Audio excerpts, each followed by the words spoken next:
Pagtuklas ng paralelismo sa ating buhay hango sa katalinuhan ni San Agustin. Nang iyong basahin si San Agustin, halos hindi maaring hindi mo makita ang mga paralelismong mayroon sa iyong sariling buhay. Sa mismong unang pahina ng Confessions, matatagpuan ang linya na madalas na sinipi, "Ikaw ay naglikha sa amin para sa iyo, at ang aming mga puso ay naghihinanakit hanggang sa kami magkaroon ng kapayapaan sa iyo." Minsan, ang mga nagmamasid ng lipunan ay nagsasalaysay tungkol sa pagkawala ng kwento ng mundo, na ibig sabihin ay hindi na natin alam kung bakit tayo naririto bilang mga individual o lipunan. At ang mga kwento na sinusubukan nating ipalit dito, tulad ng enlightenment, kabayanihan ng bansa, ekonomikong progreso, o kahit ang siyensya na nangangailangan ng layunin at direksyon sa buhay, ay wala ng tunay na sustansya.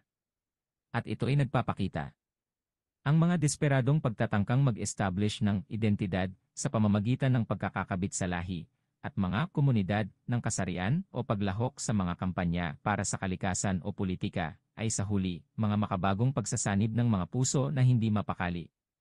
Sa isang paraan, ang isa pang aklat niya, ang City of God, ay nagpapakita ng paniniwala ni Augustine na ang ating tiwala sa ating sariling kakayahan, na hiwalay sa Diyos, na itatag ang ganap na katarungan sa lupa, ay isa lamang panlilinlang na inaasahan nating magpapahupa sa ating kahingahan.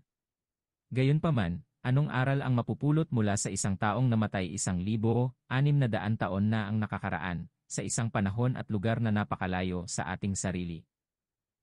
Marahil ang unang bagay ay tila wala namang masyadong pagbabago sa kabila ng mga pagkakaibang iyon na nagpapahayag sa atin, na may malalim na kahulugan, dahil skip this the proud progressives of all ages, maraming bagay sa pagkatao ng tao ang hindi nagbabago. Inihihimay sa atin ni Augustine ang kwento ng 2 puno. Ang una, ang puno ng peras na ninakaw ni Augustine at ng kanyang mga kaibigan noong sila'y mga kabataan, hindi dahil sila'y nagugutom o maganda ang mga peras, hindi ito maganda, kundi dahil sa simpleng perversidad. Dito, ipinakikita niya na ang tinatawag natin ngayon na pagiging woke ay ang paniniwala ng Kristiyano na ang puso ng tao, lahat ng puso ng tao kabilang na ang pinakamataas na woke, ay umaaligid sa pagitan ng mabuti at masama. Ang puno ng peras ay nagkukwento ng malalim na bagay.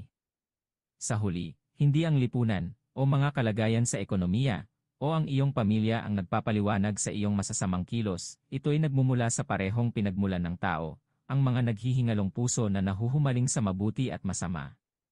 Ngunit may isa pang puno sa kanyang kwento.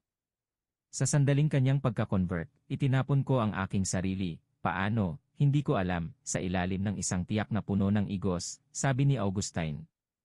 Libro VII, ang pangalawang puno ay isang puno ng igos, at ito'y galing sa mga dahon ng igos na ginawa ni Adam at Eve bilang pangtakip sa kanilang katawan nang sila'y magkasala at magdamdam. Sa makatuwid, nangangahulugan ito ng pag-unawa sa katotohanan at pag-umpisang magbago ng direksyon.